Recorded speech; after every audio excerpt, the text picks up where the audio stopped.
9 जून को भारत और पाकिस्तान का टी20 विश्व कप में मुकाबला होना है। इसके लिए अमेरिका में एक नया मैदान तैयार किया जा रहा था, जिस मैदान को तैयार करने में 3 महीने के लिए वक्त दिया गया था। अब ये मैदान लगभग बनकर तैयार हो चुका है। जैसा आप तस्वीरों में देख रहे हैं, ऑलमोस्ट ये मैदान तैयार हो चुका है। लेकिन इसकी बाउंड्री की जो लेंथ है वो कितनी है, क्योंकि आईसीसी के मुताबिक क्या लेंथ होनी चाहिए थी और असल में कितनी बन गई।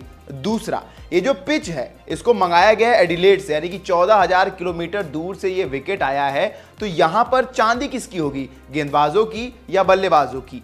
और सबसे बड़ी बात कि इतने बड़े मैच में यहां पर सिर्फ 34,000 दर्शक आके मुकाबला देख सकते हैं, क्योंकि इससे पहले जब एमसीजी में मुकाबला हुआ था तब वहां पर 90,000 दर्शक आए थे भारत पाकिस्तान का मुकाबला देखने, और यहां पे मात्र 34,000 दर्शकों के लिए यहां पर बैठने की व्यवस्था की गई है।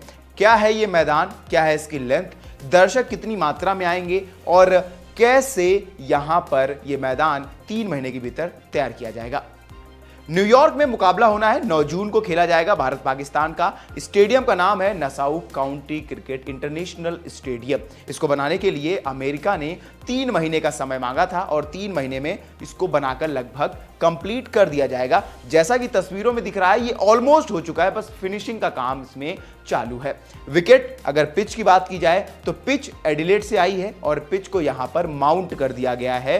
पिच लगाई जा चुकी है, पिच पर घास छोड़ी गई है, यानी कि बाउंस मिलेगा। एडिलेड का विकेट है, ऑस्ट्रेलिया का मैदान, यानी कि तेज गेंदबाजों को मदद मिलने वाली है। लेकिन सबसे बड़ी चुनौती क्या है यहां पर, वो ये है कि ये जो विकेट है वो ग्राउंड के लिए मायने नहीं रखता है। मैं ऐसा क्यों कह रहा हूं, क्योंकि अगर आप 60 मीटर की बाउंड्री बनाएंगे, यानी कि आरसीबी का जो होम ग्राउंड यानी कि चिन्ना स्वामी का जो मैदान है बेंगलोर का, उसकी बाउंड्री इससे ज्यादा है, वहां पर इतने सारे रन बनते हैं। तो अच्छी उछाल वाली पिच और 60 मीटर की बाउंड्री, तो फिर आप सोच लीजिए कि गेंदबाजों के लिए यहां पर कुछ नहीं बचता है। टॉप क्लास के गेंदबाज भारत के पास भी हैं और टॉप क्लास के गेंदबाज पाकिस्तान के पास भी हैं, यानी कि यहां पर आपको छक्कों चौकों की बारिश देखने को मिल सकती है। और दूसरी बात यह है कि आईसीसी ने नियम बनाया था कि 60 से 90 मीटर के अंदर की बाउंड्री रहेगी, ना इससे लंबी ना इससे छोटी। तो इन्होंने 60 से 65 मीटर के बीच की ही बाउंड्री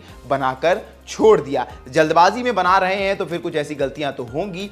अब ये सोचिए कि यहां पर भारत और पाकिस्तान जैसे बड़े मुकाबले, दिलचस्प मुकाबले जो सिर्फ आईसीसी टूर्नामेंट्स में भिड़ते हैं, जिसको इतना हाई वोल्टेज मैच कहा जाता है, यहां पर सिर्फ 34,000 दर्शक ही आकर ये मैच देख सकेंगे। इससे ज्यादा की कैपेसिटी नहीं है। दूसरी बात ये कि भाई इतना छोटा ग्राउंड, अब ये देखना होगा कि किस टीम के गेंदबाजों की कुटाई जमकर होती है, क्योंकि ये विकेट जो है वो 220-30 वाला नजर आने लगा है। अब एडिलेड का मैदान से वहां से पिच आई है तो फिर अच्छी मदद मिलेगी गेंदबाजों को, लेकिन बाउंड्री छोटी है तो रिस्क फ्री आपको शॉट्स भी देखने को मिलेंगे। पिच माउंट कर दी गई है। अब आप बताइए कि आईसीसी ने जानबूझकर ये ऐसा कराया या फिर 60 मीटर की बाउंड्री भारत पाकिस्तान मैच के लिए सही है? हमें कमेंट करके, तब तक के लिए देखते रहिए वन इंडिया हिंदी।